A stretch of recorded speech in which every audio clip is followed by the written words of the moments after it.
জেলার সর্বাধিক প্রচারিত ও আস্থার স্থল গণমাধ্যম কর্মীদের সংগঠন প্রেস ক্লাব জামালপুরের সাধারণ সভা শনিবার জামালপুর শহরের সেতুলি বেম্বো গার্ডেনে যথাযোগ্য মর্যাদায় অনুষ্ঠিত হয়েছে। সভায় সভাপতিত্ব করেন প্রেস ক্লাব জামালপুরের ভারপ্রাপ্ত সভাপতি মোখলেসুর রহমান লিখন এবং সাধারণ সম্পাদক মোহাম্মদ জাহাঙ্গীর আলম। সভায় সংগঠনের আয় ব্যয় ও প্রেস ক্লাবের সার্বিক বিষয় তুলে ধরে বক্তব্য রাখেন প্রেস ক্লাবের ট্রেজারার ও যমুনা টেলিভিশনের জেলা প্রতিনিধি সাগর ফরাজি। সভায় আরও বক্তব্য রাখেন দ্য ডেইলি ফ্রন্ট নিউজের সম্পাদক ও প্রেস ক্লাব জামালপুরের vice president Meherullah, online journalist network জামালপুরের সভাপতি মানবাধিকার কর্মী জাহাঙ্গীর সেলিম, প্রথম আলোর জেলা প্রতিনিধি আব্দুল আজিজ, প্রেস ক্লাব জামালপুরের যুগ্ম সম্পাদক, ইন্ডিপেন্ডেন্ট টেলিভিশন ও ইত্তেফাক পত্রিকার জেলা প্রতিনিধি সাইমুম সাব্বির শোভন, মোস্তাফিজুর রহমান কাজল, তথ্য ও প্রযুক্তি বিষয়ক সম্পাদক ইমরান মাহমুদ, নয়াদিগন্ত জেলা প্রতিনিধি খাদেমুল হক বাবুল, প্রবীণ সাংবাদিক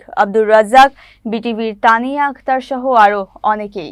দ্বিতীয় অধিবেশনের সম্মতিক্রমে প্রেস ক্লাব জামালপুরের সভাপতি হিসেবে মোখলেসুর রহমান লিখন এবং সাধারণ সম্পাদক হিসেবে জাহাঙ্গীর আলমকে ঘোষণা করা হয়। একই সাথে অনলাইন জার্নালিস্ট নেটওয়ার্কের আহ্বায়ক হিসেবে মেহেরুল্লাহ এবং নয়াদিগন্তের জেলা প্রতিনিধি খাদেমুল হক বাবুলকে সদস্য সচিব হিসেবে আহ্বায়ক কমিটি গঠন করা হয়।